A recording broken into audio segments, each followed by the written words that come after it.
Je viens d'avoir une mauvaise idée. Je suis ici, chez Manual do Mundo, pendant le jour férié, 1er mai, et Elena devait faire un exposé sur le système urinaire, alors je lui ai imprimé un modèle en 3D, elle est en train de le peindre. C'est super chouette. Et je me suis dit, si on peut faire un truc aussi cool avec le système urinaire, pourquoi pas un squelette humain grandeur nature?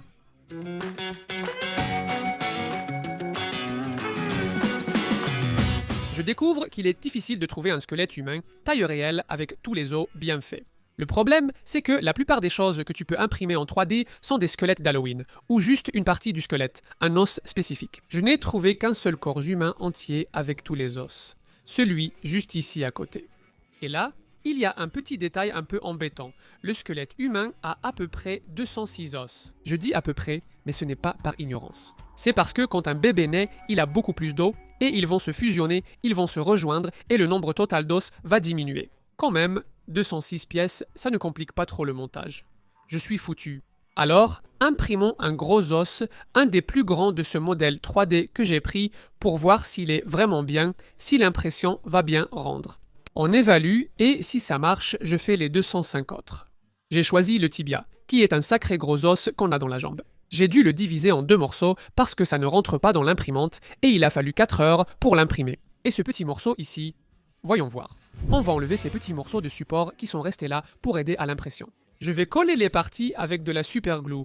Regarde, c'est sympa, l'os n'a pas une bonne résolution. Ici, tu vois des polygones formant l'objet 3D. Mais, malgré tout, pour un squelette entier, je trouve que c'est vraiment bien. On imprime les autres ? Je vais montrer le processus à l'écran. D'abord, je dois choisir les fichiers à imprimer. Il y en a beaucoup. Puis, j'étale ici sur la table d'impression comme sur une imprimante.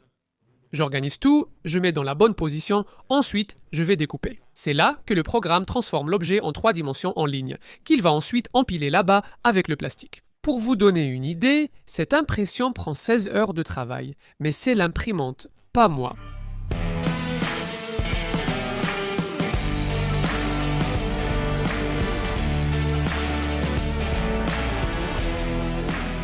Stop, stop, stop, ça devient un vrai chaos ici.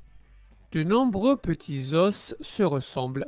J'ai découvert que rien que notre main a 27 os, et le pied en a 26. Si on additionne les os des pieds et des mains, ils sont très petits. Ça fait 106 os. Ma table est chaotique. Je dois noter le nom de chaque os imprimé. Pour les gros, j'écris dessus au stylo. Pour les petits, c'est impossible.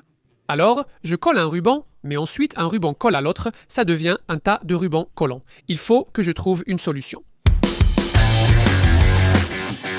Je vais tenter de créer un classificateur d'os. J'ai dessiné puis découpé cette boîte au laser. L'idée est de créer un porte-bijoux. J'ai demandé à ChatGPT de m'aider à classer les os ici, en séparant ceux des mains et des pieds, et à indiquer à quelle partie ils appartiennent. C'est assez long à construire. Désormais, j'espère ne plus devoir utiliser de ruban adhésif pour coller les petits os. C'est fini, terminé. On a un squelette complet. Il y a pratiquement 200 os. Je ne sais même pas. Je n'ai pas calculé combien de temps d'impression ça a pris, mais ça fait, je sais pas, environ 40 jours qu'on imprime ça. Parce que c'est très laborieux de choisir les pièces, de les placer, de les enlever, de les ranger, de les classer. Les pièces les plus importantes, les plus détaillées, on les a imprimées en résine, comme le crâne. Par exemple, je pense qu'il mérite une attention particulière. Les autres, on les a faites en filament, du filament de plusieurs couleurs. Au début, ce sera un squelette coloré, mais rassure-toi, ce ne sera pas l'aspect final. Les plus grands os sont en 2 parties. Soit ils ne rentrèrent pas dans l'imprimante, soit c'était plus rapide et facile ainsi. Le crâne ne tenait pas dans l'imprimante à résine, on l'a donc coupé en 2. Il reste à coller, donc un gros travail nous attend pour finir ces pièces. Certaines sont divisées et d'autres ont des marques d'impression à retirer. Regarde, cet os calcaneus a de nombreux petits coins et détails. Ce qui est normal en impression 3D, mais il faut qu'on termine ça proprement. On va commencer, hein?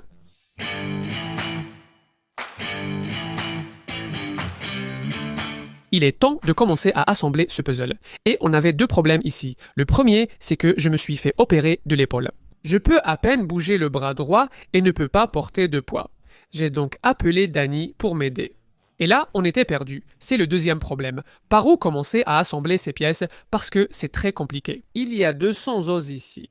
Par chance, durant les vacances de juillet, j'ai emmené Elena et Melissa au musée de vétérinaire de l'USP. C'est juste à côté du manuel. Et c'est un endroit super sympa parce qu'ils ont des squelettes montés de plusieurs animaux différents. Et j'ai réalisé que la technique qu'ils utilisent là-bas, on pourrait aussi l'utiliser dans le manuel du monde. Ce matin, Danny est allé là-bas découvrir ces squelettes. Il a emmené Auguste, professeur de physique, en visite cette semaine. Ils ont entièrement exploré le musée pour comprendre le montage des squelettes et Janssen a tout photographié. On dispose d'une documentation complète du musée de vétérinaire à appliquer ici sur ce squelette humain. Au musée de vétérinaire, il y avait aussi un squelette humain. C'est génial. Donc, on arrive déjà à avoir une idée de par où commencer. Si tu viens à São Paulo, je te conseille ce musée sympa. L'entrée coûte 8 reais. On commence où? Par la tête? La tête. On descend par la tête et la colonne vertébrale. Je pense qu'on devrait faire ça et continuer par les parties fixes, celles dont on est sûr qu'elles vont s'emboîter. Entre chaque vertèbre, il y a un petit disque. Il sert de coussinet entre un os et l'autre. Si tu as une hernie discale, le problème vient de ce petit disque qui a été écrasé. Et on va devoir trouver un moyen de mettre ce petit disque ici, n'est-ce pas? La colle chaude sera notre disque. Fernando a trouvé une petite fiche ici, qui est un résumé de la médecine qui contient pratiquement une carte du squelette humain. On commence ici, colonne cervicale, partie supérieure, vertèbres de 1 à 7. Et là, on passe un fil de fer ou de la colle chaude. J'utiliserai la colle chaude pour simuler les disques. Une fois prêt, on ajoute le fil de fer pour la structure, n'est-ce pas? Regarde comme c'est beau et classe. Tu vois ça? C'est en toi. Regarde, c'est ton cou. Ça, c'est un puzzle niveau difficile. Ça commence à prendre forme, hein, regarde. Les gars, j'ai commencé à assembler la main ici et c'est vraiment compliqué. Regardez ces deux petits os. Je sais qu'ils vont ensemble. Quelle est l'emboîture exacte entre eux? Est-ce comme ça ou comme ça? Ce dessin n'étant pas en 3 dimensions, je ne sais pas vraiment quelle face je vois. J'ai une idée, mais sans certitude.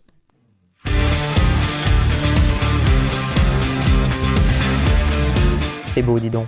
J'ai trouvé. C'était bien ça, mec. On est sur la bonne voie. Continuons. Allons-y.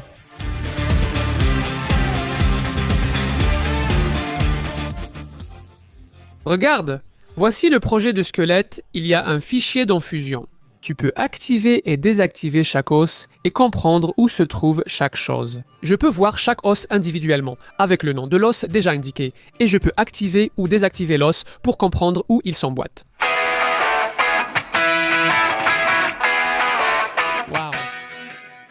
Je pense que c'est bien de construire la main gauche et la main droite en même temps, parce qu'après, ça demandera le même travail, non? On invite des gens intelligents ici, non? Bien.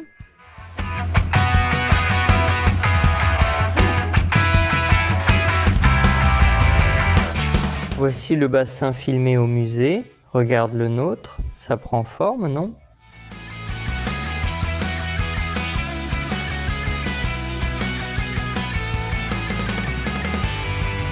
Et, fossoyeur qui regarde cette vidéo, je te défie. La prochaine fois que tu retires des os pour l'ossuaire, essaie de les assembler. Ce n'est vraiment pas facile. La main va rester un peu comme ça, tu vois, un peu tordue. C'est l'auriculaire gauche, plus grand que l'annulaire. Ces deux os sont faux. J'ai mis un orteil à la place d'un doigt. Tout est mélangé ici. Non. La main droite est prête sans os déplacés. La gauche a quelques os du pied mélangés. Je dois tout démonter et refaire.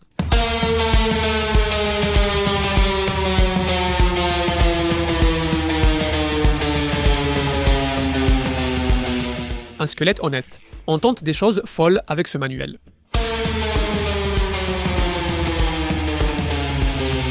Encore une journée sur notre squelette, cette fois sans Augusto. Nous ne sommes plus qu'à 66% de l'effectif. Deux choses que je pense qu'il est intéressant d'apprendre avec le squelette qu'on a sous la main en ce moment. Et ce sont peut-être les deux choses que tu devrais retenir de toute cette vidéo, ce sont les moelles. La première chose, c'est la moelle épinière. C'est un ensemble de nerfs qui descend ici à l'intérieur de notre colonne vertébrale. Et quand je dis à l'intérieur, c'est vraiment à l'intérieur. Regarde, tu peux voir le trou ici, par où passe la moelle épinière, ce sont les nerfs qui relient notre tête au reste du corps. Elle passe par ce trou, descend encore, Ici, il est déjà bien plus petit. Cela arrive car les nerfs sortent progressivement. Ici, ceux allant vers le bras sont déjà sortis. Il en reste donc très peu. Jusqu'à arriver à ce point ici où ça va se diviser, la moitié partira de ce côté et l'autre moitié de l'autre côté. Travailler avec des motos ou voitures, c'est comme gérer un faisceau de câbles, un ensemble de fils qui distribue toute la communication électrique dans la moto. On comprend ainsi pourquoi une blessure à la colonne vertébrale lors d'un accident peut entraîner une paraplégie ou une tétraplégie. Imaginons qu'une personne ait eu un accident et se soit cassé cet os détaché. Si cet os se casse et que la moelle ou le faisceau de nerfs est endommagé ici, la personne ne ressentira plus rien ni ne pourra bouger sous ce point, ce qui peut entraîner une paraplégie. Si le même accident se produit au niveau du cou, ici en haut, la personne ne sentira plus ni ses jambes ni ses bras. Et, dans ce cas, elle peut devenir tétraplégique sans pouvoir bouger pratiquement aucun membre en dessous du cou. Mais nous avons une deuxième moelle, que nous appelons la moelle osseuse. C'est une substance un peu grasse qui se trouve à l'intérieur de nos os, que l'on appelle aussi la moelle. Et tu sais ce que fait cette moelle ? Elle produit du sang. Donc, ça veut dire que le squelette, en plus d'avoir la fonction d'armure qui soutient tout notre corps, qui protège les organes internes, c'est aussi lui qui produit notre sang. Si tu n'as pas voulu mettre un pouce bleu avant pour nos efforts, je pense que cette information mérite bien un pouce bleu, non ? Tâche du jour ici. Danny tente d'assembler cette partie avec du fil de fer. Parce que si on suspend le squelette par cette partie ici en haut, il se peut que la colle qu'on a mise ne tienne pas le reste du squelette. N'est-ce pas ? Ça va devenir lourd. Je vais finir les pieds. Waouh, c'est compliqué. On vient de voir qu'on a imprimé deux omoplates identiques au lieu de l'os correct. L'omoplate, c'est cette aile dans le dos. On a imprimé deux à droite, donc ça ne s'emboîte plus. Ce n'est pas possible. On devra imprimer une omoplate gauche, ce qui prendra du temps car l'os est complexe. Pied gauche vérifié. Regarde, j'ai déjà cassé ce petit os ici, une fois. Le côté de l'os s'est fissuré quand j'ai frappé le pied d'une chaise. Ce puzzle est plus difficile qu'il n'y paraît. Tu assembles les pièces, mais l'une ne s'emboîte pas à la base. Regarde, ici c'est joli, mais quand j'emboîte ici, ce serait un gros orteil, et le doigt suivant part déjà de l'autre côté. Ça ne peut pas être comme ça, non ? Ils devraient être ensemble, comme ici, mais je n'ai pas le même succès de l'autre côté. Longue vie et prospérité. Les orteils partent déjà dans toutes les directions. Le pire, c'est que ces grands os sont à l'intérieur du pied, pas sur le côté externe. C'est un peu comme une partie de la main. C'est vraiment mauvais.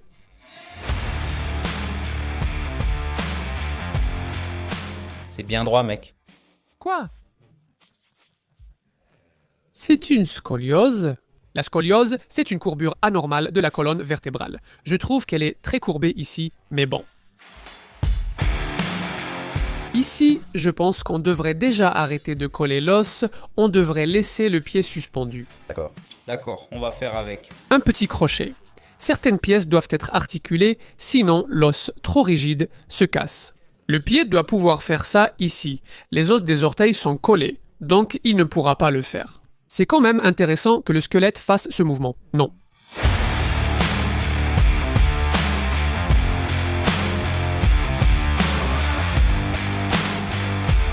Il sera suspendu ici par un crochet fixé à un fil de fer au-dessus de la tête. Il y a une tige en fer qui fait ça, et ici en bas, il y aura un triangle qui va le soutenir.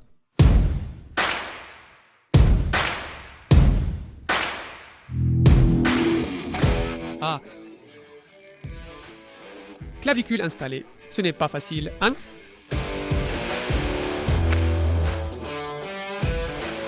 Oh, un moment difficile est arrivé ici.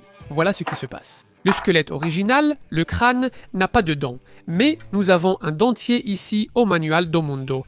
Et la question est-ce que ça vaut la peine de mettre des dents? Ah. Ça fait vraiment moche, mec. C'est flippant, mec. Oui, mais je verrai. Je pense que tout le monde veut savoir d'où ça vient. Non, non, non. Ce dentier-là, il est de famille. Je rigole.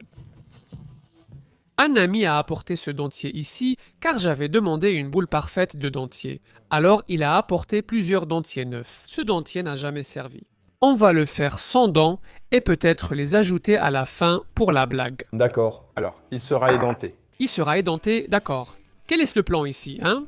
On va mettre un fil de fer qui va passer, il va commencer là-haut, depuis la tête, il va passer par la tête, passer à l'intérieur de la moelle, c'est là où j'ai dit que passent les nerfs. Il descend ici, regarde cette zone sacrée jusqu'à cet os. Quand on va suspendre ce fil de fer, tous ces os vont peser sur ce dernier, qui est très résistant, cet os ici en bas. La colonne serait maintenue en bas et guidée par le fil de fer. Si elle casse, par exemple si une vertèbre se détache, ce n'est pas grave. Elle restera soutenue comme une pile de rondelles traversée par un fil de fer. Même détachée, la rondelle ne tombera pas. Waouh! Il manque la tête, main, pied. Ah, calme-toi, il manque encore des choses. Ah, le dernier.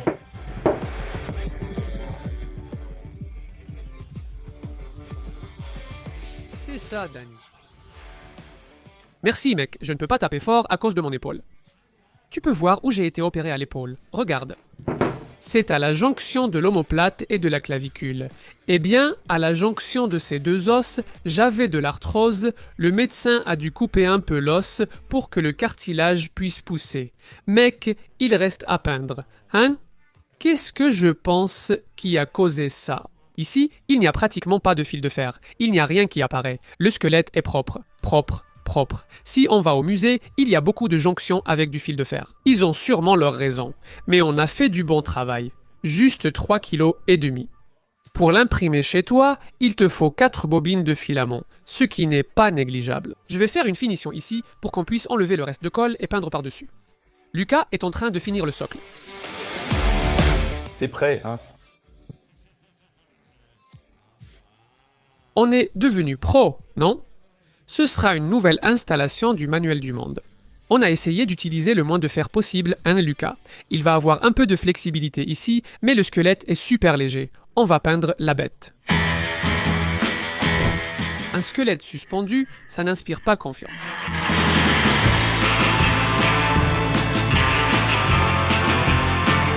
Comme c'est une impression 3D, une peinture ordinaire ne va pas adhérer ici dessus. On applique le primaire avant, on pensait qu'il faudrait 6 à 10 bombes, mais il n'en a pas fallu autant. Au final, on a utilisé 2 bombes et demie, puis peint en blanc, en assombrissant un peu pour une teinte paille, avec l'aspect de cet os vu au musée, l'os humain réel. On y va avec le compresseur puissant, beaucoup plus fort, environ 15 minutes. Le squelette est déjà peint en paille, mais on le trouve trop clair. Il paraît trop propre. L'étape suivante consiste à utiliser l'aérographe, un spray fin avec peu de peinture pour assombrir les zones les plus sales, comme le cartilage. On accentue légèrement le bout des os, surtout en bas, pour créer plus d'ombre. Bref, pour que cela ressemble vraiment à un os sorti d'un cercueil. Stop, ne montre pas tout, pas encore, Johnson. Du calme. Il y a son nom. Je vais avouer quelque chose, j'ai demandé son nom sur Instagram. On a commencé à discuter ici à midi, et on est arrivé à la conclusion que le meilleur nom, c'est Ososvaldo, qui, si tu le dis vite, c'est simplement Osvaldo ou Ososvaldo, Ososvaldo. Il n'y a qu'un problème, c'est qu'avec le squelette, tu peux identifier si c'est un squelette masculin ou féminin à partir du bassin, à partir du pelvis. J'ai consulté les sources originales, mais le dossier d'origine du squelette n'est pas rédigé. J'ai comparé le pelvis de ce squelette à d'autres, masculins et féminins, sans parvenir à une conclusion. Enfin, si tu sais si c'est un squelette d'homme ou de femme, indique-le en commentaire, parce que ici, on n'a pas eu les moyens de faire ce travail. Maintenant, oui, tu peux admirer notre squelette complet qui a mis 3 mois à être prêt. Ah.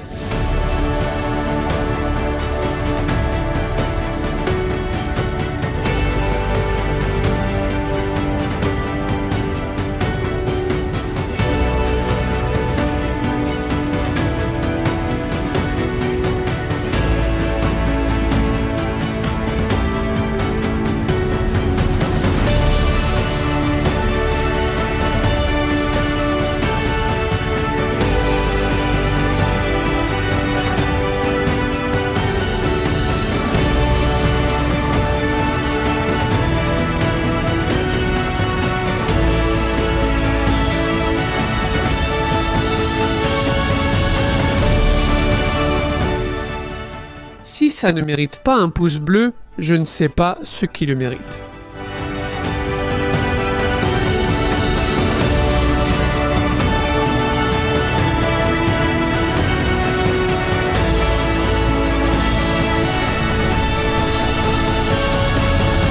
Pour ceux qui sont arrivés jusqu'ici, qui aiment les os, qui aiment comprendre comment fonctionne le corps humain. Nous avons 2 livres chez Manual do Mundo. Le grand livre de biologie, qui couvre la matière du primaire à la fin du lycée. Et un livre pour ceux qui débutent, qui est mon cahier d'activité du corps humain. C'est vraiment sympa pour les enfants qui veulent commencer à apprendre sur le corps humain. On mentionne rarement ce livre chez Manual do Mundo, mais il est excellent.